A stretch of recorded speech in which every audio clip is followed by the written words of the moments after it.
Assalamualaikum warahmatullahi wabarakatuh.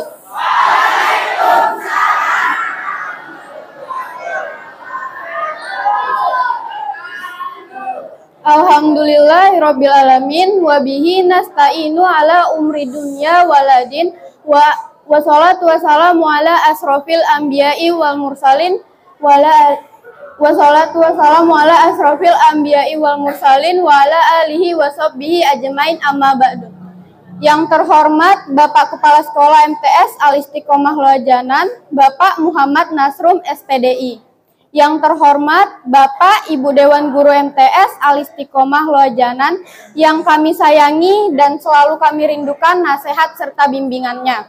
Yang terhormat teman-teman seperjuangan sekalian yang dirahmati oleh Allah. Mengawali kegiatan ini, marilah kita panjatkan puji serta syukur atas kehadiran Allah Subhanahu wa Ta'ala. Tuhan yang Maha Agung yang telah memberikan kita kesehatan dan kesempatan untuk mengikuti kegiatan tausiah singkat yang akan disampaikan oleh siswa-siswi MTS Al-Istiqomah Loajanan Sabtu tanggal 27 Juli 2024 di tempat yang mulia ini. Salawat serta salam mari kita kirimkan kepada baginda Nabi akhir zaman Rasulullah Muhammad SAW. Semoga dengan sholawat kita akan mendapatkan pertolongan beliau di hari kiamat nanti. Bapak, Ibu, serta teman-teman yang berbahagia, pada kesempatan ini, izinkanlah saya membacakan susunan acara kegiatan tausiah singkat yang akan disampaikan oleh siswa-siswi MTS Al-Istiqomah Loajanan Sabtu tanggal 27 Juli 2024 kali ini. 1. Pembukaan, 2. Pembacaan ayat suci Al-Quran, 3. Sambutan, 4. Tausiah, 5. Doa, 6. Penutup. Kawan-kawan sekalian yang berbahagia, memasuki acara yang pertama yaitu pembukaan. Agar kegiatan hari ini mendapat berkah, marilah kita buka dengan membaca Ummul Quran. Al-Fatihah.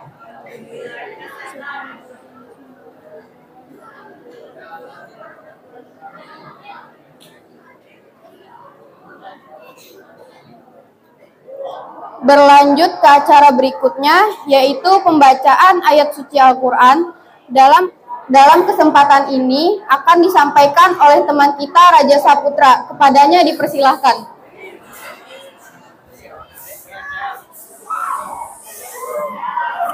Ini dia apa ya?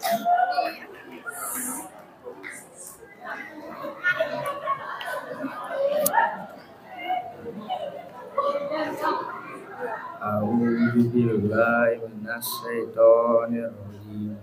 Bismillahirrahmanirrahim.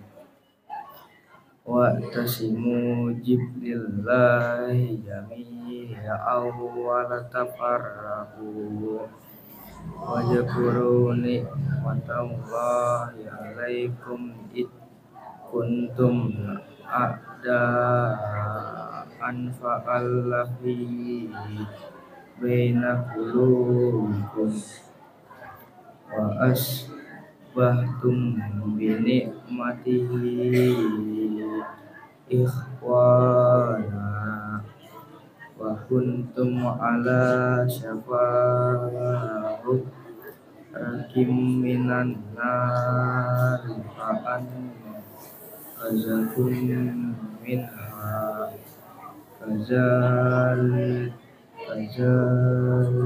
yubayyinallahu lakum ayatihi la'allakum tahtadun. Sadaqallahul adzim.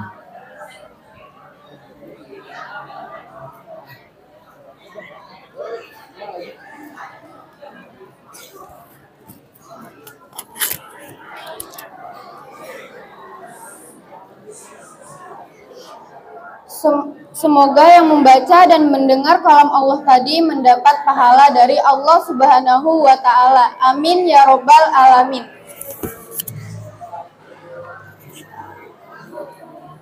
Kita melangkah ke acara ketiga yaitu sambutan. Sambutan akan disampaikan oleh Bapak Didi Aspria Pradana.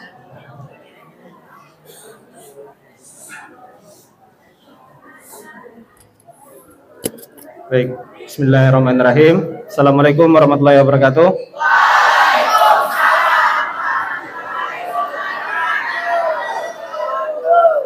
Oke, ini adalah ceramah pertama, ya. Ceramah pertama nanti akan berlanjut, insya Allah minggu depan akan berlanjut lagi di kelas 9A dan 8C. Nanti akan ditunjuk oleh wali kelasnya. Terus untuk hari ini sedikit Bapak sampaikan, ketika temannya lagi berceramah, tolong mulutnya diam. Bisa? Bisa?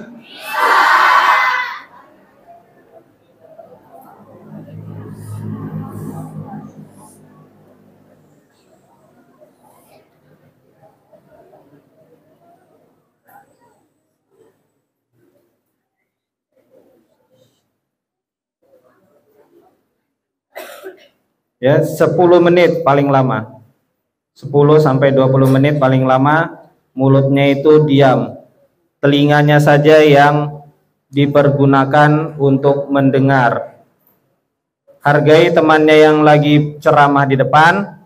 Kalau kalian tidak menghargainya, nanti Bapak akan suruh kalian ceramah lagi di depan sini. Langsung pinjam teks punya temannya itu. Bisa dipahami? Baik, itu saja dari Bapak. Semoga bisa amanah sampai selesai, tidak ada suara. Bapak akhiri, Assalamualaikum warahmatullahi wabarakatuh.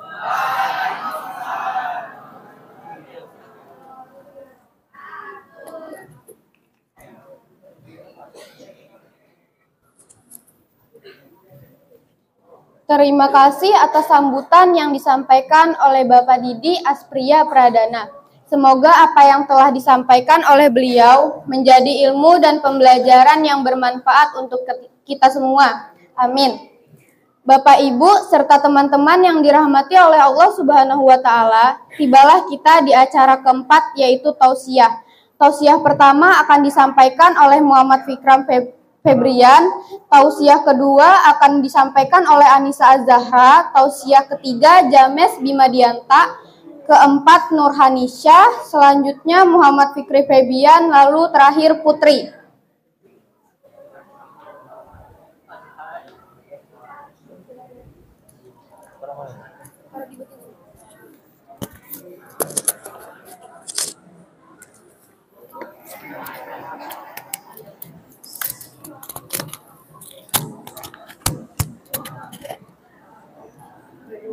Bisa dimulai? Bismillahirrahmanirrahim. Assalamualaikum warahmatullahi wabarakatuh.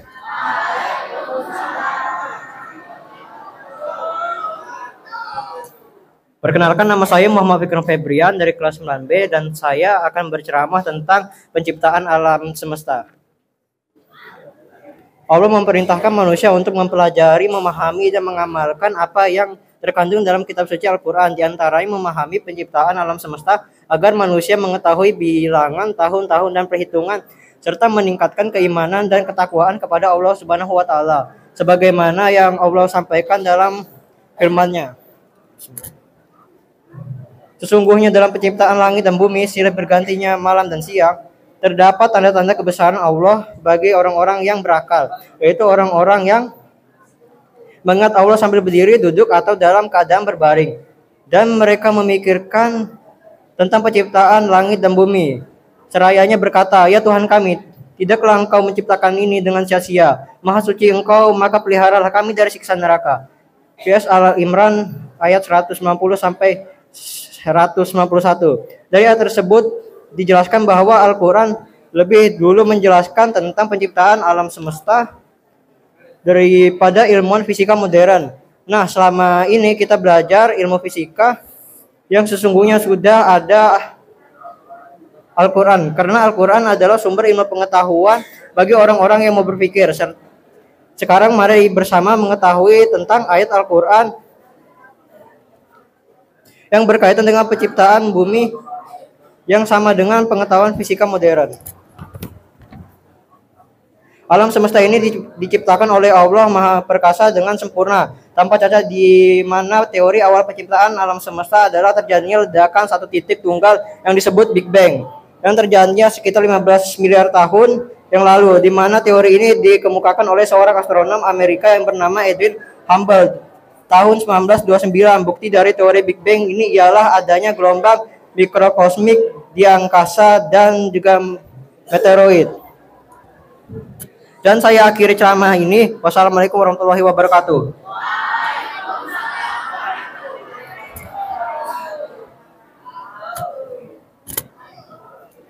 Tausiah kedua akan disampaikan oleh Anissa Az-Zahra.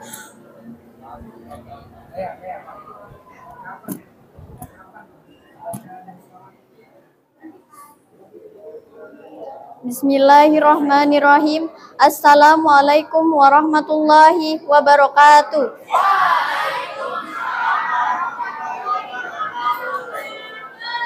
Hamdan wa syukralillah wa bihi nasta'in wa la umurid dunya waddin. Asyhadu an la ilaha illallah wahdahu la syarikalah wa asyhadu anna Muhammadan abduhu wa rasuluh. La nabiyya ba'da walhamdulillah wassalatu wassalamu ala rasulillah amma ba'du.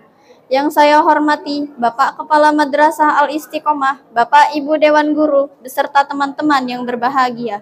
Pertama-tama, marilah kita panjatkan puji syukur kehadirat Allah karena telah diberi kesempatan untuk berkumpul di sini dalam keadaan sehat walafiat. Salawat serta salam selalu tercurah kepada junjungan kita, baginda Nabi besar Muhammad SAW. Semoga Allah memberikan ridho, rahmat, taufik, hidayah, dan inayahnya kepada kita semua. Amin ya Rabbal Alamin. Maka dari itu, perkenankanlah saya untuk menyampaikan ceramah yang insya Allah akan ada manfaatnya, yaitu yang berjudul Kematian Umat Manusia. Ingatlah bahwa di dunia ini ada kehidupan, ada pula kematian. Kematian adalah takdir yang sudah pasti dan tidak bisa dinegosiasikan. Kematian yang dikenal sebagai berpisahnya ruh dari badan merupakan sebab yang mengantar manusia menuju kehidupan abadi, yakni alam akhirat. Ma'asyiral muslimin wal muslimat rahimakumullah. Teman-teman sekalian rahimakumullah. Kematian juga merupakan pemusnah semua kenikmatan dan pemutus segala nafsu syahwat. Kematian sendiri merupakan gerbang pertama yang harus kamu lewati untuk mencapai akhirat. Prosesnya tidaklah mudah karena Rasulullah SAW bersabda dalam hadis riwayat Bukhari, tidak ada Tuhan selain Allah, sesungguhnya kematian itu terdapat rasa sakit. Hadirin wal hadirat rahimakumullah. Kematian merupakan hal yang pasti sebagaimana firman Allah dalam Quran surah Ali Imran ayat 102 berikut ini. Bismillahirrahmanirrahim. Ya ayyuhallazina amanu taqullah ittaqullaha haqqa tuqatih wa la tamutunna illa wa antum muslimun. Shadaqallahul azim. Dalam ayat tersebut telah terbukti bahwa kematian itu nyata. Ma'asyiral muslimin wal muslimat rahimakumullah. Ketika nyawa dicabut, napas kita akan tersenggal, mulut terkunci, anggota badan kita tanpa daya, dan pintu taubat pun tertutup. Pada saat itu, tidak ada yang bisa menghindarkan kita dari sakaratul maut. Firman Allah dalam Quran surah Al-Ankabut ayat 57. Kullu nafsin dha'iqatul maut, summa ilaina turja'un. Tiap-tiap yang berjiwa pasti akan merasakan mati. Teman-teman sekalian, rahimakumullah. Dari banyaknya dalil yang kita ketahui tentang kematian, oleh sebab itu, tanyakanlah pada diri kita sendiri. Sudah siapkah kita menghadapi kematian? Sudah cukupkah bekal yang kita miliki selama ini? Pantaskah untuk bertemu dengan Allah? Layakkah kita ditempatkan di surga beserta kemewahan di dalamnya? Umat muslim dan muslimat yang dirahmati oleh Allah, perlu kita ketahui bahwa keberadaan kita hanyalah sementara. Kehidupan kita diibaratkan seperti seorang perantau yang merantau ke negeri orang, dan pada saatnya akan kembali dengan membawa apa yang telah ia cari selama di perantauan. Sama halnya dengan manusia yang hidup di dunia ini, pada saatnya nanti akan kembali kepada Allah dengan membawa amal perbuatan mereka yang harus kita pertanggungjawabkan di hadapan Allah Subhanahu wa taala. Ma'asyiral muslimin wal muslimat rahimakumullah dan hamba-hamba Allah yang dirahmati oleh Allah. Cukup sekian yang dapat saya sampaikan mengenai kematian umat manusia. Semoga bermanfaat, semoga kita ditakdirkan meninggal dalam keadaan husnul khatimah. Amin ya rabbal alamin. Mohon maaf atas segala kekurangan karena kesempurnaan hanya milik Allah Subhanahu wa taala semata. Terima kasih. Afwan jiddan. Ana aqul lakum syukran. Jazakumullahu khairan katsiran. Akhirul kalam. Wassalamualaikum warahmatullahi wabarakatuh.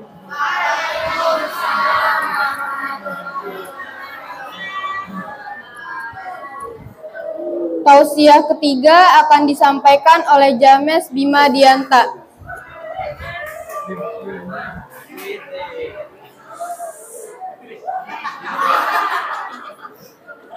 Assalamualaikum warahmatullahi wabarakatuh.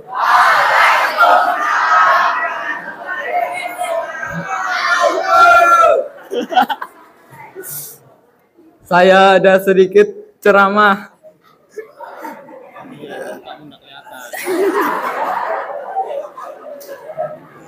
Ya, Pak.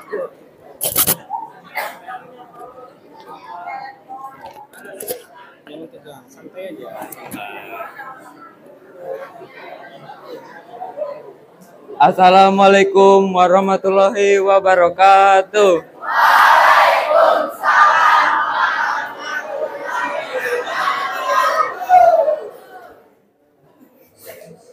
Saya ada sedikit ceramah dengan berjudul Mabuk-mabukan.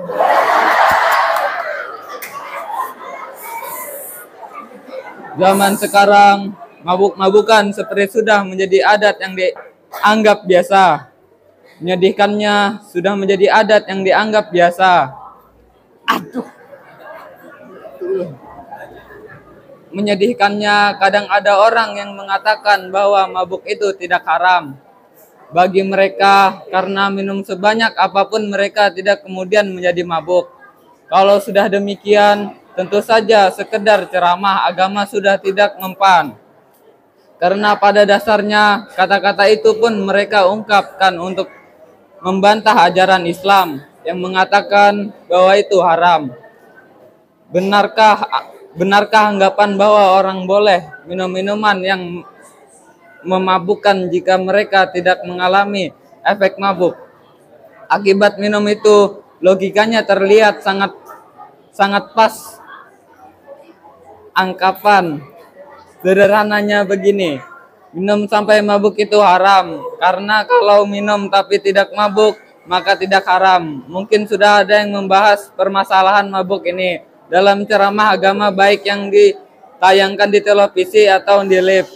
Akan tetapi di sini tampaknya penting juga untuk disinggung. Saya akhiri. Assalamualaikum warahmatullahi wabarakatuh.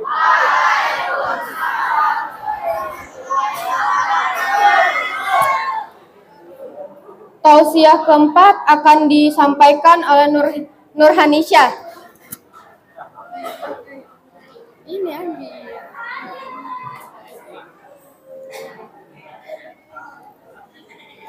Assalamualaikum warahmatullahi wabarakatuh.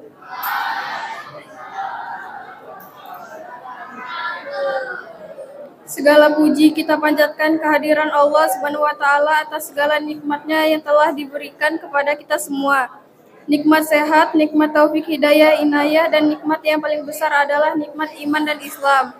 Salawat serta salam tak lupa kita sanjungkan ke hariban Nabi besar Muhammad Sallallahu Alaihi Wasallam. Pada kesempatan kali ini saya akan menjelaskan sedikit tentang sabar. Sabar berasal dari kata sobaro yasbiru. Sobaro yasbiru yang artinya menahan. Menurut istilah, sabar adalah menahan diri dari kesusahan dan menyikapinya sesuai syariat dan akal. Menjaga lisan dari celaan dan dari kesusahan dan menyikapinya sesuai syariat dan akal. Menjaga lisan dari celaan dan menahan anggota badan dari perbuatan dosa. Sabar adalah pilar kebahagiaan seorang hamba, karena dengan kesabaran seorang akan terjaga dari kemaksiatan. Konsisten menjalankan ketaatan dan taat dalam menghadapi berbagai macam cobaan. Sabar merupakan ajaran yang banyak sekali disinggung dalam Al-Quran maupun hadis, sehingga manusia senantiasa diarahkan untuk selalu bersabar dalam kehidupannya. Kesabaran yang sebenarnya adalah kemampuan dalam mengendalikan sikap, sehingga bisa dengan ikhlas dan rela hati menerima kondisi yang sedang dihadapinya demi mendapat balasan yang baik di akhirat. Allah Subhanahu wa taala berfirman dalam Quran surah Al-Baqarah ayat 153. Hai orang-orang yang beriman, jadikanlah sabar dan salat sebagai penolongmu. Sesungguhnya Allah beserta orang-orang yang sabar.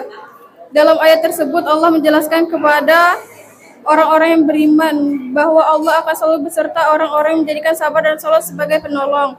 Allah juga menjanjikan kedudukan yang tinggi di surga bagi hamba-hamba yang bersabar. Seperti firman Allah dalam Quran surah Al-Furqan ayat 75. Mereka itulah orang-orang yang dibalas dengan kedudukan-kedudukan tinggi di surga dengan sebab kesabaran mereka. Demikian saya akhiri. Wassalamualaikum warahmatullahi wabarakatuh.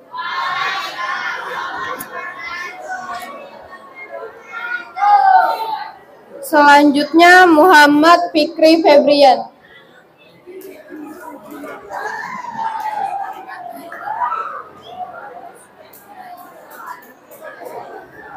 Assalamualaikum warahmatullahi wabarakatuh.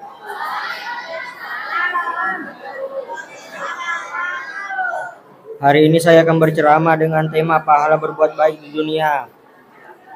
Mari kita menggali pemahaman tentang pahala berbuat baik di dunia menurut ajaran agama Islam. Tidak bisa kita pungkiri bahwa setiap perbuatan baik yang kita lakukan akan mendatangkan kebaikan dan pahala baik di dunia maupun di akhirat. Namun dalam kultum kali ini kita akan fokus pada pahala berbuat baik di dunia. Allah Subhanahu wa taala dalam Al-Qur'an berfirman dalam surah Al-Baqarah ayat 261, perumpamaan orang-orang yang menginfakkan hartanya di jalan Allah adalah seperti orang-orang yang menabur sebutir biji yang menumbuhkan 7 tangkai, pada setiap tangkai ada 100 biji. Allah melipat gandakan pahala bagi siapa yang Dia kehendaki. Allah lagi Maha Pengetahui. Dalil ini mengajarkan kepada kita tentang keajaiban pahala yang diberikan oleh Allah Subhanahu wa taala kepada orang-orang yang berbuat baik di dunia. Ketika kita memberikan sedekah atau menolong sesama, itu seolah-olah seperti menanam benih kebaikan. Benih tersebut akan tumbuh menjadi 7 butir. Dan setiap butirnya akan menghasilkan 100 biji. Ini adalah ilustrasi keajaiban pahala dari perbuatan baik di dunia. Pahala berbuat baik di dunia bukan hanya berupa materi, meskipun itu juga bisa terwujud dalam bentuk rezeki yang melimpah, tetapi yang lebih penting, pahala ini juga menciptakan kebahagiaan, kedamaian, dan hubungan yang lebih harmonis dalam kehidupan kita. Saat kita berbuat baik kepada sesama, kita menciptakan ikatan kasih sayang yang kuat, membangun solidaritas dalam masyarakat, dan menginspirasi orang lain untuk melakukan kebaikan. Selain itu, pahala berbuat baik di dunia juga membawa berkah dalam bentuk keberuntungan, perlindungan, dan ketenangan hati. Ketika kita berbuat baik, kita mendapatkan rasa puas dan damai batin yang sulit diukur dengan materi. Jadi mari kita tanamkan dalam diri kita kebiasaan untuk berbuat baik kepada sesama. Sekecil apapun perbuatannya, kita tidak pernah tahu betapa besarnya pahala yang Allah sediakan bagi kita di dunia. Setiap perbuatan baik, setiap senyuman, setiap pertolongan kepada yang membutuhkan, Semua adalah investasi kebaikan yang membawa berkah dalam hidup kita. Dalam kesempatan ini mari kita berkomitmen untuk menjadi lebih baik dalam berbuat baik, karena setiap perbuatan baik di dunia ini memiliki nilai yang sangat besar di mata Allah Subhanahu wa taala.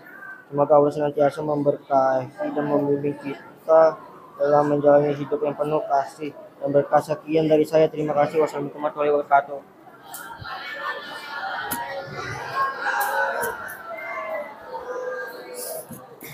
Selanjutnya, tausiah terakhir akan disampaikan oleh Putri.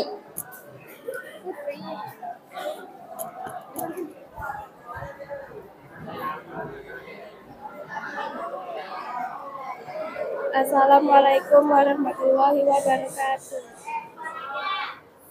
Yang saya hormati Dewan Guru dan teman-teman sekalian, puji syukur kita ucapkan kehadirat Allah Subhanahu wa taala yang telah memberi rahmat dan karunia sehingga kita dapat bertemu di pagi hari ini. Salawat serta salam terlimpah kepada junjungan kita Nabi Muhammad SAW yang telah membawa umatnya dari zaman kebodohan sampai zaman ilmu pengetahuan seperti yang kita merasakan pada saat ini. Untuk tidak memperpanjang mukadimah, saya akan membuka ceramah saya yang berjudul berbakti kepada orang tua. Setiap manusia sudah pasti memiliki orang tua. Tidak ada satupun manusia yang lahir tanpa orang tua. Kita pun menyadari bahwa orang tua berkuah keringat, siang dan malam banting tulang memeras pikiran sekuat tenaga memperjuangkan agar anaknya bisa hidup seperti layaknya anak-anak yang lain.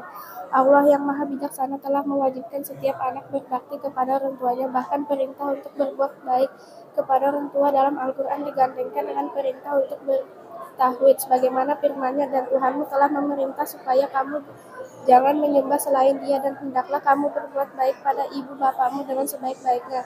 Janganlah sekali-kali kita berbuat durhaka kepada orang tua. Ingatlah begitu dahsyatnya ancaman bagi siapapun yang durhaka kepada orang tua. Wahai saudaraku, Rasulullah menghubungkan kedurhakaan kepada orang tua dengan berbuat syirik kepada Allah. Membuat nangis orang tua juga terhitung sebagai perbuatan durhaka. Ibnu Umar menegaskan tangisan kedua orang tua termasuk kedurhakaan yang besar. Demikian yang dapat saya sampaikan. Mohon maaf jika ada perkataan yang tidak berkenan. Wassalamualaikum warahmatullahi wabarakatuh.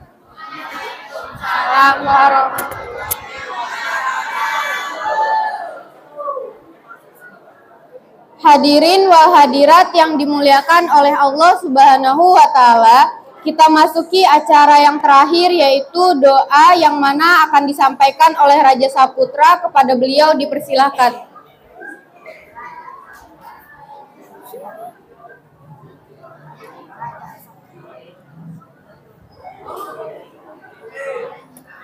Amin ya rabbal alamin.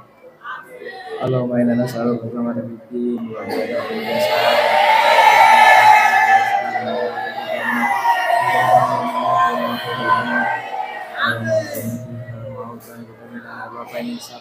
Rabbana la tuzigh qulubana ba'da idh hadaytana Rabbana la tuzigh qulubana ba'da idh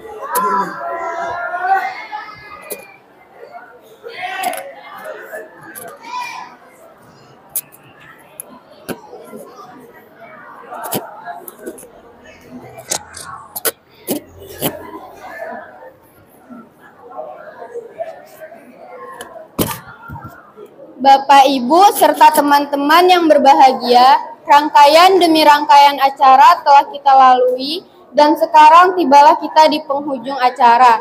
Namun sebelum saya pamit, saya selaku pembawa acara memohon maaf atas segala kesalahan dan khilafan yang tidak disengaja. Mari kita tutup kegiatan ini dengan membaca hamdalah. Alhamdulillahirabbil alamin. Demikian, wabillahi taufik wal hidayah. Wassalamualaikum warahmatullahi wabarakatuh.